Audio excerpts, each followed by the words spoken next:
The Apex Summit was canceled because of civil unrest, but still, coming up to this December 15th deadline, the goal is that we're going to need to have some real commitments from the Chinese that they're going to stop the theft of intellectual property and also end the forced technology transfer. The structural changes are going to take a lot longer, but the real problem, Charles, is on the enforcement side. China has to change their laws and agree to actually enforce the law. So if Chinese companies are stealing intellectual property, they need to crack down on that. But we're not going to see that happen from the Chinese because they have the same routine behavior time and time again. They agree to something, they sign an agreement, but then they cheat anyway. So that's going to take a long time. And I would just say to Bob Lighthizer and President Trump, hold the line. You have the moral upper hand in this agreement, and you have to make sure that they know that they have that they're on the right side of history with this. Well, they've got the moral upper hand and the economic upper hand. I think a lot of people forget when this began. We are a much larger economy. China has done a brilliant job in bringing up the middle class, but it's been really a heavy use of debt.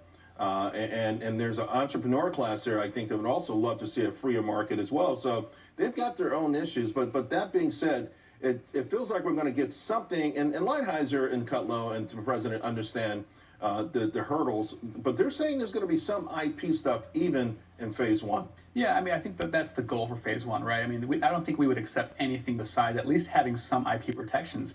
But again, it's going to be on the enforcement side, and I think that something that Newt Gingrich mentioned, former Speaker Newt Gingrich mentioned, is that he expects the Chinese will agree to ending IP theft. They'll just cheat anyway.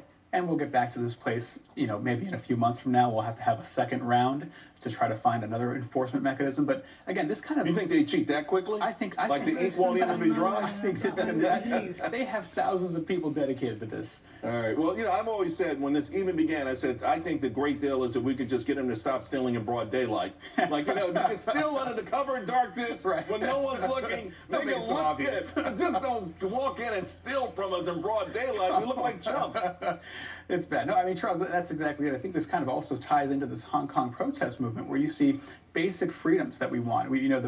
These university students want basic liberties, and they're right to be afraid of this extradition, Chris, this bill. Before I let you go, USMCA, you feeling better about this? Yeah, so I think we have signals from both sides, Democrats and Republicans, that want to pass this. They want to have it done ahead of Thanksgiving, which is next week, by the way.